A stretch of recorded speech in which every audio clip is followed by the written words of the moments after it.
Hello friends, maths learning हबमध्ये तुमचे स्वागत आहे. आज मी एक नवीन टॉपिक घेऊन आली तुमच्यासाठी, सिंपल इंटरेस्ट. मग सिंपल इंटरेस्ट म्हणजेच काय, तर मराठीत त्याला सरळ व्याज असं म्हटलं जातं. मग या सिंपल इंटरेस्टमध्ये कशा कशा प्रकारचे फॉर्म्युले असतात, त्याचा वापर कसा करायचा हे आपण शिकणार आहोत. पण त्याआधी सिंपल इंटरेस्टमध्ये कोणते कोणते शब्द येतात, ते कशा प्रकारे त्यांचा काय अर्थ आहे हे अगोदर समजून घेतलं ना, तर मग तुम्हाला गणित सोडवायला अगदी सोपं जाईल. तर बघा, सिंपल इंटरेस्टमध्ये काय काय असतं. प्रिन्सिपल असतो, म्हणजेच त्याला मुद्दल म्हणता मराठीमध्ये. मी इंग्लिश आणि मराठी मीडियम दोघी मुलांसाठी सांगते. प्रिन्सिपल म्हणजे मुद्दल असतं मराठीत. रेट ऑफ इंटरेस्ट म्हणजे व्याजाचा दर असतो. त्याच्यानंतर टाईम आहे, टाईम म्हणजे मुदत. इंटरेस्ट म्हणजे व्याज आणि अमाऊंट म्हणजे रास. मग आता या सगळ्याचा एक्झाम्पलमध्ये कसा वापर होतो ते बघू आपण. पण एक सोप्या ट्रिकने मी तुम्हाला समजून सांगते कशा प्रकारे ओळखायचं ते बघा. समजा आता इथं एक ए व्यक्ती आहे आणि एक बी व्यक्ती आहे, दोन व्यक्ती आहे. कशा प्रकारे सरळ व्याज आपण काढू शकतो हे बघतोय. एक ए व्यक्ती आहे, एक बी व्यक्ती आहे. समजा ए या व्यक्तीने बी या व्यक्तीला 100 रुपये दिले. एने बीला 100 रुपये दिले. मग हे 100 काय आलं तुमचं इथे, प्रिन्सिपल. याला जेवढे रुपये दिले त्याला मुद्दल किंवा प्रिन्सिपल असं म्हटलं जातं. म्हणजे आपण हे 100 इथे लिहू शकतो. प्रिन्सिपल म्हणजे तुमचे मुद्दल, 100 रुपये जेवढे पैसे दिले. पण हे पैसे दिले म्हणजे हा एक काय ते देऊन टाकले असं नाही होत ना. ते काही कालावधीसाठी दिलेले असतं. आपण जसं म्हणतो, मला उद्या ही वस्तू दे, माझी परवा दे. मग तसे पैसेसुद्धा आपण म्हणतो 2 दिवसांनी दे, 5 दिवसांनी दे किंवा 6 महिन्याने दे असं म्हणतो. मग गणितामध्ये सुद्धा हे सरळ व्याज आपण जे शिकतोय ते तसंच असतं. एक विशिष्ट कालावधी दिलेला असतो त्याचा, त्या कालावधीमध्ये ते रिटर्न करायचे असतात. मग काही एका वर्षासाठी, 2 वर्षासाठी अशा प्रकारे हे पैसे दिलेले असतात. पण रिटर्न घेताना हा ए हे दिलेले 100च परत घेईल का? नाही ना. आजकालच्या जमान्यात कोणीच एवढं उदार नाही आहे. प्रत्येकजण व्याज लावतं. मी तुला 100 देतो आहे, मला वरून दे काहीतरी त्या बदल्यात. एवढे तुझ्याकडे महिने वर्ष मी पैसे ठेवणार आहे, त्याच्या बदल्यात मला काहीतरी पाहिजे. आपण मागतो ना, एखादं कोणाचं काम करायचं असेल तर आपण आधी म्हणतो मला काहीतरी कमिशन दे, त्याच्याशिवाय काम नाही करणार. मग त्याच प्रकारे ती व्यक्ती दुसऱ्या व्यक्तीला पैसे देते तेव्हा ती म्हणते की मी काही टक्के व्याजाने तुम्हाला हे पैसे देईल. मग समजा एने बीला 100 रुपये दिले आणि त्याच्यासाठी त्याने व्याज त्याला काय लावलं, तर तिथे 10%ने व्याजाचा दर काय लावला त्याने, 10%ने समजा दिले की 100 रुपयावर त्याने 10% लावले. म्हणजेच काय, रेट ऑफ इंटरेस्ट, व्याजाचा दर म्हणतात त्याला. मग 10% प्रमाणे त्याला रिटर्न करायला सांगितले. मग 10%च म्हणजे काय झालं, मग तुमचं 10%ने द्यायचं म्हणजे 10 रुपये वरती त्याला चार्ज लागेल. 100ही द्यावे लागतील आणि वरून ते 10 पण द्यावे लागतील. अशा प्रकारे ते 10 जे आहे ते त्याला व्याज लागेल वरून 10%प्रमाणे. म्हणजेच 10 रुपये त्याला व्याज लागेल. म्हणजेच मग व्याज काय येईल तुमचं, 10 रुपये.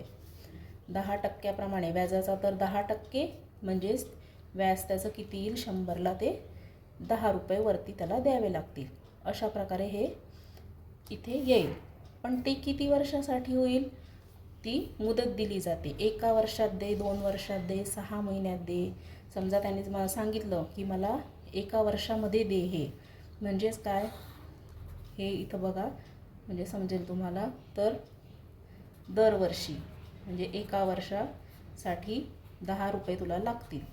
त्याच्या पुढचं वर्ष झालं तर तुला अजून 10 लागतील. 1 वर्षासाठी 10, 2 वर्षासाठी 20, 3 वर्षासाठी 30. अशा प्रकारे त्याला ते व्याज हे वाढत जाईल.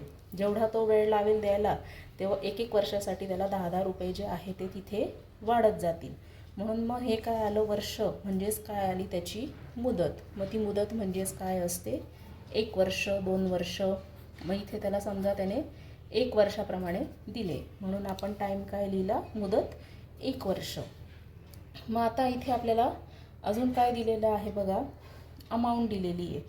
मग ही अमाऊंट आपण नंतर बघू. सध्या आपण याच्यात काय बघू, मग एने याला 100 रुपये दिले होते. म्हणजेच ए काय होता, कर्ज देणारा होता. आणि कोणाला कर्ज दिलं होतं, बीला दिलं होतं. म्हणजेच बी काय होता इथे, कर्ज घेणारा होता. त्यालाच इंग्लिशमध्ये देणाऱ्याला क्रेडिटर म्हणतात, घेणाऱ्याला डेटर म्हणतात. हा बी जो आहे इथे, हा बी इथे सायलंट असतो, याला डेटर असं म्हटलं जातं. मग त्यालाच इकॉनॉमिक्समध्ये धनको आणि ऋणको असंही म्हटलं जातं. मग आता आपण बघू अमाऊंट, रास. मग रास म्हणजेच काय असते, तर ही जी मुद्दल असते, म्हणजे याने याला 100 रुपये दिले, त्यावर दुसऱ्या वर्षी त्याला म्हणजे 1 वर्षाने किती रिटर्न करेल, हे 100 तर रिटर्न करेलच तो, पण त्याच्यासोबत 10% त्याला जे व्याज लावलं आहे ते व्याजही त्याच्यासोबत देईल. म्हणजेच मग काय होईल अमाऊंट इथं तुमची, ते 100 रुपये पण त्याला द्यावे लागतील ह्या बीला एला, आणि वरचं व्याज जे होतं 10 रुपये प्लस 10 म्हणजेच किती झाले ते 110 रुपये. तर ही झाली त्याची अमाऊंट. मग ही अमाऊंट त्याला एवढी त्याला रिटर्न करायची आहे.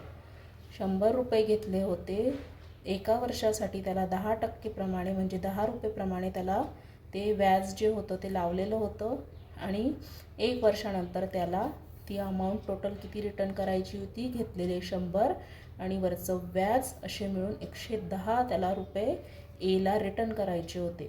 मग हेच जर द्यायला त्याने 2 वर्ष लावले तर इथं परत चेंज होईल, टाईम काय होईल, 2 वर्षाचा होईल, व्याज पण वाढेल. मग एका वर्षासाठी 10 होतं तर दुसऱ्या वर्षासाठी किती होऊन जाईल तुमचं, हे बघा, समजा इथे हे 2 वर्ष झाले, मग व्याज पण इथे तुमचं वाढेल, किती होईल, 20 होऊन जाईल हे व्याज. मग इथे चेंज होईल, मग हे 100 अधिक त्याची अमाऊंट पण इथे 20 होऊन जाईल, आणि मग किती द्यावे लागतील 2 वर्षांनी त्याला 120 रुपये द्यावे लागतील. अशा प्रकारे हे चेंजेस होत जातील. आणि या सगळ्या याला काय म्हणतात इथे, सिम्पल इंटरेस्ट, सरळ व्याज म्हणतात. म्हणूनच अमाऊंटचा फॉर्म्युला कशावरनं ठरला हा तुमचा, इथे 100 काय होते, मुद्दल प्रिन्सिपल होता, आणि प्लस 10 काय होतं, व्याज होतं. म्हणून अमाऊंटचा फॉर्म्युला इथं काय होईल तुमचा, मुद्दल अधिक व्याज किती होतं, इंग्लिशमध्ये त्यालाच काय म्हणतात, amount is equal to principal plus interest. अशा प्रकारे हा रासचा अमाऊंटचा इथे फॉर्म्युला तयार होतो. अतिशय सिंपल आहे, ह्या ह्याच्यात तुम्हाला समजून सांगितलं आहे. याचं पण तुम्हाला सांगितलं आहे. प्रिन्सिपल म्हणजे मेन तुमची जी मुद्दल असते, जी घेतलेली दिलेली असते एखाद्याला, ती मेन असते मुद्दल, पैसे ते. त्याच्यानंतर रेट ऑफ इंटरेस्ट, किती टक्क्याने तुम्ही त्याला देताय ते. त्याच्यानंतर किती कालावधीसाठी देताय म्हणजे टाईम. त्याच्यानंतर इंटरेस्ट, किती व्याज लागतं आहे, त्याचं 10% किती पैसे होत आहे ते. त्याच्यानंतर अमाऊंट, मग मुद्दल आणि त्याचं वरचं व्याज असं मिळून ती अमाऊंट तयार होत असते. अशा प्रकारे हे आहे. तर मग सरळ व्याजाचं इथे फॉर्म्युला आहे, आपल्या मॅथ्सच्या बुकमध्ये असतो. Simple interest is equal to काय असतं, पी. पी तुम्हाला माहिती आहे काय असतो, प्रिन्सिपल, आर रेट, आणि टी असतो टाईम. तर मग ह्या टीच्या ऐवजी हा एनसुद्धा वापरला जातो काही फॉर्म्युलांमध्ये. त्याच्यामुळे कन्फ्यूज व्हायचं नाही, कुठं जर एन दिसला तर कन्फ्यूज नाही व्हायचं. एन म्हणजेच टी असतो. एक तर हा फॉर्म्युला नाही तर हा फॉर्म्युला, 2 फॉर्म्युले लिहायचे नाही, हा नाही तर हा, कोणता तरी एकच फॉर्म्युला वापरायचा. हा सिम्पल इंटरेस्टचा फॉर्म्युला आहे. मराठीमध्ये सरळ व्याज बरोबर मुद्दल गुणिले दर गुणिले कालावधी म्हणजेच वेळ, आणि त्याला भागिले 100. इथेही भागिले 100 आहे, मराठीमध्ये पण सांगताना इथे मग भागिले 100 होतो. मग त्याचं शॉर्ट फॉर्ममध्ये असं दिलेलं असतं, म गुणिले द गुणिले क. फॉर्म्युला लक्षात राहत नसेल तर मोदक आवडतात ना, मोदक लक्षात ठेवायचं. फक्त काना मात्रा जे आहे ते सोडून द्यायचं लिहायच्या वेळेस, मचं आणि मोदक लक्षात ठेवायचं. मोदक भागिले 100 लक्षात राहील फॉर्म्युला बघा. तर अशा प्रकारे हा सरळ व्याजचा फॉर्म्युला आहे. पण असं नुसतं फॉर्म्युला बघून तुम्हाला समजणार नाही, तर आपण त्याच्यासाठी एक्झाम्पल घेऊ, म्हणजे तुम्हाला ते लवकर समजेल. तर मग एक एक्झाम्पल घेऊ आपण त्याच्यासाठी बघा. मग एक्झाम्पल आहे, एका व्यक्तीने रुपये 4000 हे 8 वर्षासाठी 10/12 या दराने सरळ व्याजाने घेतले तर त्याला एकूण किती व्याज द्यावे लागेल. म्हणजे सरळ सरळ आपल्याला याच्यामध्ये आता काय काय दिलेलं आहे बघा. रुपये 4000 म्हणजेच काय आला तुमचा, इथे प्रिन्सिपल येऊन गेला, मुद्दल आली 8 वर्षासाठी, म्हणजेच 8 काय आला हा तुमचा कालावधी इथे येऊन गेला, टाईम येऊन गेला. आणि दशादशे 12, दशादशे म्हणजे दर साल, दर शेकडा. इंग्लिशमध्ये त्याला काय म्हणतात, परसेंट पर ॲनम, PCPA, इंग्लिशमध्ये PCPA असं म्हटलं जातं. तर हे दिलं आहे तुम्हाला इथे 12, म्हणजे दर दिलेला आहे, दर साल, दर शेकडा 12 या दराने तुम्हाला ते इथे दिलेलंच आहे. दराने सरळ व्याज घेतले तर त्याला एकूण किती व्याज द्यावे लागेल. मग सरळ व्याजचा फॉर्म्युला आपल्याकडे आहे मग त्याच्यामध्ये फक्त व्हॅल्यू टाकायची. आता तुम्हाला सगळं तर आहेच. मुद्दल किती तुमच्याजवळ दिलेली आहे 4000, त्याच्यानंतर दर किती आहे 12 दराने दिली ना, मग 12 गुणिले कालावधी दिला आहे 8 वर्षासाठी. इथं एक लक्षात ठेवा, कालावधी हा नेहमी वर्षामध्येच असतो. इथे काढताना तुम्हाला वर्षामध्येच काढायचा असतो. इथे जर महिने दिले असतील, दिवस दिले असतील तर तुम्हाला ते वर्षामध्ये कन्व्हर्ट करावं लागेल. पुढच्या एक्झाम्पलमध्ये मी दाखवेलच तुम्हाला. तर मग हे नेहमी जो कालावधी असतो हा वर्षामध्येच कॅल्क्युलेट करायचा असतो. मग इथे कालावधी काय दिला आहे 8 आणि भागिले 100. मग आता हे सॉल्व करायचं. आता सॉल्व करायला तर सोपं आहे ना, सरळ व्याज, सिम्पल इंटरेस्ट, SI असं पण लिहितात. मग इथे काय येईल, 0 गेला, 0 गेला, हा 0, हा 0. काय राहिलं मग इथे तुमचं आता 40 गुणिले 12 गुणिले 8 हे राहिलं इथे. 12 8 96 होतात, 40 गुणिले 96 आले. आणि मग किती होतो याचा गुणाकार करून बघा, गुणाकार होतो 3840. हा काय आला तुमचा सिम्पल इंटरेस्ट. हे कॅल्क्युलेशन तुम्ही करून बघा. मी हा व्हिडिओ जास्त लांबू नये म्हणून उत्तर आधीच काढून ठेवलं आहे. तुम्ही कॅल्क्युलेशन कॅल्सीवर करून बघा किंवा बाजूला गुणाकार करून बघा बरोबर येतं का. अशा प्रकारे याचा हा सिम्पल इंटरेस्ट इथे आलेला आहे. अजून एक एक्झाम्पल बघू मग आपण. दुसरं एक्झाम्पल आहे बघा, ₹1500. ₹1500ने काय होतं, ₹1500चे दर साल, दर शेकडा 20 दराने 73 दिवसांचे सरळ व्याज किती हे विचारलेलं आहे आता तुम्हाला. मग याच्यामध्ये काय दिलं आहे तुम्हाला बघा, 1500 मुद्दल आहे तुमची, बरोबर, प्रिन्सिपल. हे असं तुम्ही रफ तुमच्या क्वेश्चन पेपरमध्ये सुद्धा करून घ्यायचं. प्रिन्सिपल दिला आहे, मुद्दल, त्याच्यानंतर दशादशे 20 दराने, म्हणजेच हे काय आलं तुमचं इथे दर आला तुमचा रेट, आणि त्याच्यानंतर 73 दिवस दिलं आहे. बघा मित्रांनो, इथे दिवस दिलेले. मग ह्या दिवसाचं आपल्याला वर्षामध्ये कन्व्हर्ट करायचं असेल तर कशा प्रकारे करायचं हे व्यवस्थित बघा. 73 दिवस दिलेले आहे. जर दिवस दिले असतील तर त्याला वर्षात कन्व्हर्ट करायचं असेल तर 73 भागिले तुम्हाला 365 करावं लागेल.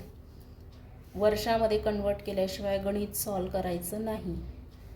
मग 73 भागिले 365 केले तर 73 एक 73 होता आणि 73 पाचा 365 होतात.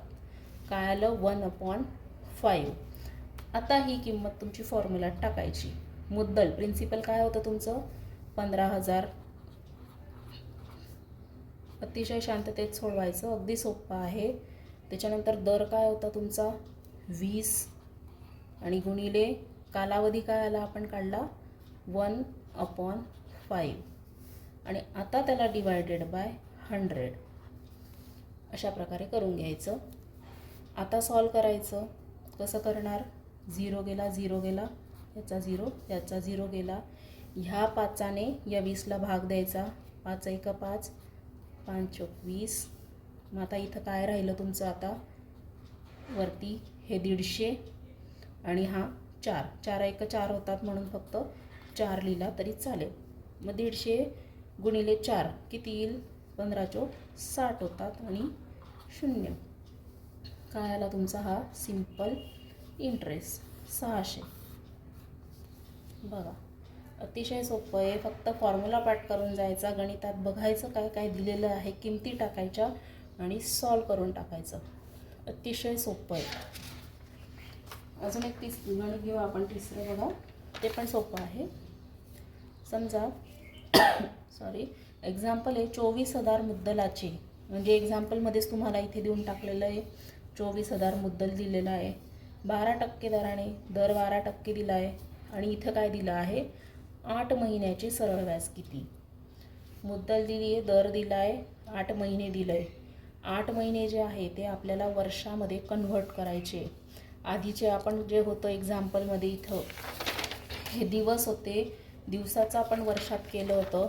आता आपल्याला महिन्याचं करायचं आहे. महिन्याचं करायचं आहे म्हणून काय घेणार, महिने किती असतात 12 असतात. वर्ष हे लक्षात ठेवायचं. दिवस 365 असतात म्हणून 365ने आपण हे डिवाईड केलं होतं, पण हे आपल्या इथं आता काय आहे महिने 12 आहे, म्हणून मग ह्या 8 महिन्याचं रूपांतर आपण इथे वर्षात केलं तर डिवायडेड बाय 12 होईल. महिने 12 असतात, इथं महिना होता म्हणून डिवायडेड बाय 12 केलं, आणि इथं वर्ष होते म्हणून 365 केलं होतं. मग आता किमती टाकून घ्यायच्या ह्याच्यात. मुद्दल काय दिलं आहे 24,000 गुणिले दर काय दिलेला आहे तुम्हाला इथे 12, त्याच्यानंतर गुणिले हे जसंच्या तसं येईल, कारण याला आता भाग देण्यात अर्थ नाही. 8 डिवायडेड बाय 12 आपण करू शकतो, जसंच्या तसं लिहायचं. भाग द्यायचा भानगडीत पडायचं नाही आधीच, कारण गणितात आपल्याला द्यायचाच आहे, आणि डिवायडेड बाय 100 होईल. मग हे सॉल्व करून घ्यायचं. कशा प्रकारे होईल, 0 गेला 0, हा 0, हा 0 गेला. मग 12ला 12ने भाग जातो, 12 1 12, 12 1 12. मग आता इथे काय उरले तुमचे फक्त 240 गुणिले 8. मग 240 गुणिले 8 किती होतात तुमचे 1920. हा काय आला तुमचं इथे SI, म्हणजे सिंपल इंटरेस्ट. बघा 3 गणितं तुम्हाला सोडवून दाखवलेले आहे. दिवसाचं वर्षात कन्वर्जन करून दाखवलं, नंतर महिन्याचं वर्षामध्ये कन्वर्ट करून दाखवलं, आणि सरळ व्याजही एक सोपं गणित घेऊन दाखवलं. हे झालं सगळं सरळ व्याजाबद्दल. आता आपल्याला बघायचं आहे चक्रवाढ व्याज किंवा कंपाऊंड इंटरेस्ट. कंपाऊंड इंटरेस्ट नाव जरा वेगळं वाटतं. चक्रवाढ व्याज म्हणजे खूप काही कठीण आहे असं नाही आहे. सिम्पल इंटरेस्ट नावामध्ये सिम्पल आहे म्हणजे ते सिम्पल, आणि हे कंपाऊंड इंटरेस्ट म्हणून हे कठीण असं काही नाही आहे. थोडासा फॉर्म्युला चेंज होतो फक्त याच्यामध्ये, एवढंच आहे. याच्यातही सेम आहे, प्रिन्सिपल आहे, मुद्दल दिलेलं आहे, रेट आहे, चक्रवाढ व्याजाचा दर. आता इथं रेट जो आहे तिकडे फक्त तुमचा रेट दिला होता, दर होता फक्त. आता इथे काय चक्रवाढमध्ये चक्रवाढ व्याजाचा दर म्हणजे रेट R राहील, आणि मुदत राहील, कालावधी सेम आहे. चक्रवाढ व्याजचा फॉर्म्युला दिलेला असतो तुम्हाला, P म्हणजे principal into bracket 1 + principal upon 100. हे फॉर्म्युल्यामधलेच 100 आहे, आणि वरती T म्हणजे कालावधी दिलेला असतो. आणि चक्रवाढ व्याजाचा फॉर्म्युला दिलेला आहे रास मायनस मुद्दल दिलेली असते. मग याच्यापैकी तुम्हाला समजा रास आली असेल, व्याज काढायचं असेल, तर मग चक्रवाढ व्याज प्लस मुद्दल इकडं असं तुम्ही चेंज करून नंतर सॉल्व करू शकता. एक एक्झाम्पल घेईल त्याच्यात समजून जाईल तुम्हाला ते. बघा तर मग इथे आता एक आपण त्याच्यावरचं समजा एक एक्झाम्पलच समजून घेऊ, म्हणजे पटकन तुम्हाला कंपाऊंड इंटरेस्ट काय आहे ते समजेल. बघा एक एक्झाम्पल घेतलं, बघा इथे ह्याच्यात दिलेलं आहे ₹10,000 मुद्दल. एक आपण लगेच टिक करत जायचं पेन्सिलने एक्झाममध्ये सुद्धा. तर ₹10,000 मुद्दल दिलेली आहे, दशादशे 8 दराने. दर चाल दर शेकडा, दर काय दिला आहे 8 दिला आहे, आणि वर्ष काय दिलं आहे तुमचा कालावधी 2 वर्ष दिलं आहे. तर चक्रवाढ व्याज किती हे असं त्यांनी तिथे तुम्हाला आता विचारलं आहे. मग आपल्याला चक्रवाढ व्याज काढायचं आहे, पण डायरेक्ट चक्रवाढ व्याज जर तुम्हाला इथे आता काढायचं असेल तर चक्रवाढ व्याजचा फॉर्म्युला काय आहे तर रास वजा मुद्दल. पण आपल्या गणितामध्ये आता रास नाहीच आहे दिलेली, मग कसं काढणार. तर सगळ्यात अगोदर आपल्याला रास काढावी लागेल, म्हणून रासचा फॉर्म्युला लिहून घेतला अमाऊंटचा, आणि ती रास काढल्यावर मग आपण चक्रवाढ व्याज त्याच्यावरून काढू शकतो. मग बघा स्टेप बाय स्टेप आता एक काढू. इथे प्रिन्सिपल काय आहे तुमचा 10,000 इंटू ब्रॅकेट 1 + R काय रेट 8 हे दिलेला, डिवायडेड बाय 100 फॉर्म्युल्यामध्ये ऑलरेडी आहे तो, आणि टाईम दिला आहे तुमचा 2 वर्ष. परीक्षेमध्ये किंवा पुस्तकामध्ये वर्ष 1, 2 फार तर इथं 3 एवढंच देतात. त्याच्यावरती कालावधी देत नाही, कारण कॅल्क्युलेशन करायला खूप मोठं होतं आणि जड जातं. त्याच्यामुळे ऑलरेडी देतानाच ते 2च देतात, 1 किंवा 2 देतात किंवा 2पेक्षा 3 देतील फार तर. 3च्या वरती कधीही देत नाही. त्याच्यामुळे अजिबात ह्या वर्षाचं टेन्शन घ्यायचं नाही. 2 किंवा 3 एवढंच असतं वरती कोणत्याही एक्झाम्पलमध्ये. मग आता आपण सॉल्व करू. 10,000. आता याला 8 आहे, खाली 100 आहे. हे भागाकार करण्याच्या भानगडीत पडायचं नाही. सिंपल आपण आधी लहानपणी पण शिकलो आहे त्या पद्धतीने. हा 100 अधिक तुमचा 1 आणि हे 100 गुणिले 1 इथं क्रॉस असतं ना आधी. 100 × 100 आणि +8 किती झाले 108 आणि डिवायडेड बाय 100. हा रूल माहिती लहानपणी शिकले असाल तुम्ही. हे क्रॉस मल्टिप्लिकेशन करायचं आणि वरच्या याला ॲड करायचं. मग 108 डिवायडेड बाय हे 100 आले.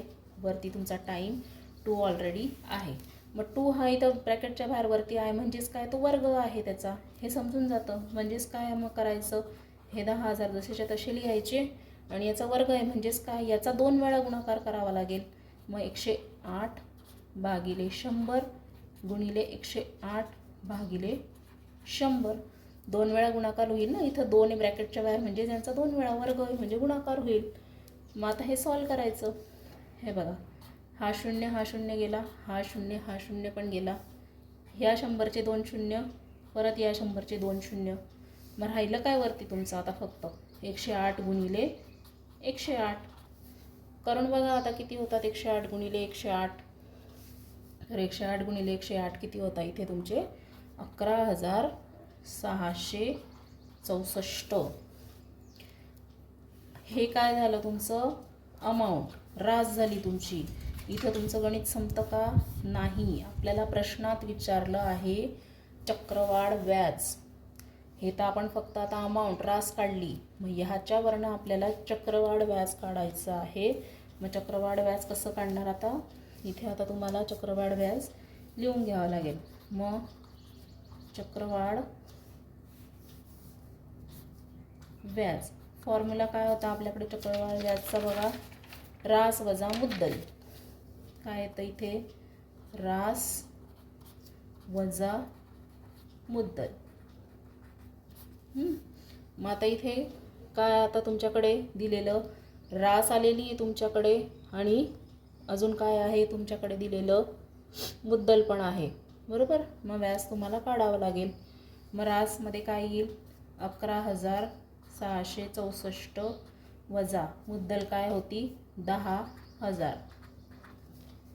मग किती येतील आता 11,664 मधून 10,000 जर तुमचे वजा झाले तर काय होईल 1,664. हे काय आलं तुमचं इथे चक्रवाढ व्याज किंवा कंपाऊंड इंटरेस्ट.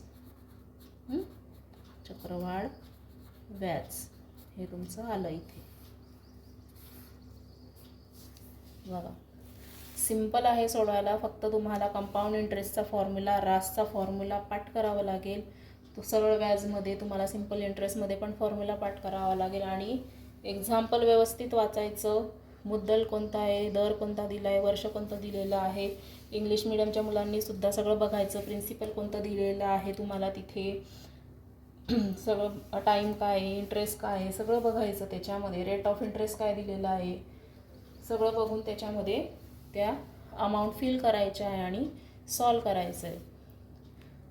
अतिशय सोपं आहे. अजिबात कन्फ्युजन तिथे होऊ द्यायचं नाही. स्वतःचं शांततेत सॉल्व करत जायचं, किंमत टाकत जायची आणि सॉल्व करायचं. तुम्हाला नक्की चांगले मार्क मिळतील. बघा तर मित्रांनो, व्हिडिओ आवडला असेल तर लाईक करा, तुमच्या मित्रांबरोबर शेअर करा, म्हणजे परीक्षेत त्यांनासुद्धा मदत होईल. चला तर मग नवीन व्हिडिओ घेऊन लवकरच येईल मी. तोपर्यंत बाय आणि थँक्यू.